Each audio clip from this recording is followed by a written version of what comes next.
Hi hello' বন্ধু বান্ধৱীসকল, আজি মোৰ কিটচেনত বনাব লৈছোঁ এয়া ইলিচ মাছ। মই আজি ইলিচ মাছ ভাপত দিম। তাৰ বাবে যোগাৰ লৈছোঁ মই বগা সৰিয়হ, আদা আৰু শুকান জলকীয়া। এইখিনি মই পেষ্ট কৰি ল'ম।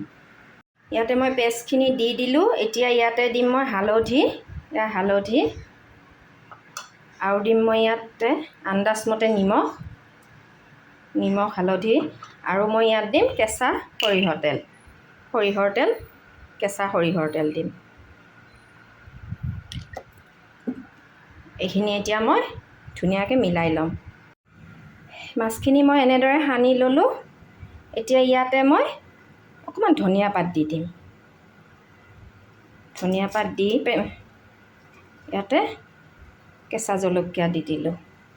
এতিয়া মই এইটো ঢাকনি মাৰি পেলাই মোৰ ইয়াতে পানী উতলি গৈছে, মই ইয়াতে বহাই দিম।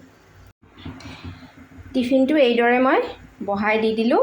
এতিয়া ইয়াৰ ওপৰত মই এখন ঢাকনিৰে ঢাকি দিম 20 মিনিটৰ কাৰণে।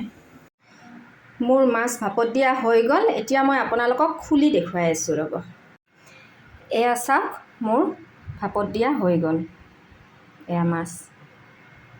ইমান ধুনীয়া চেণ্ট। আৰু মই মাছৰ ভিতৰত ইলিচ মাছটো মই বহুত বেছি ভাল পাওঁ। মই মানে ৰখিব পৰা নাই মানে চেণ্টটোত। মই এপিচ উলিয়াই দেখুৱাই দিম আপোনালোকক।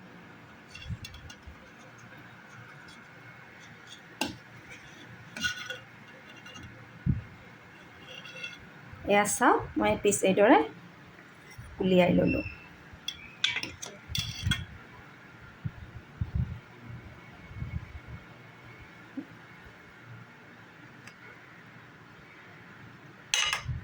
এপিচ মই উলিয়াই ল'লোঁ।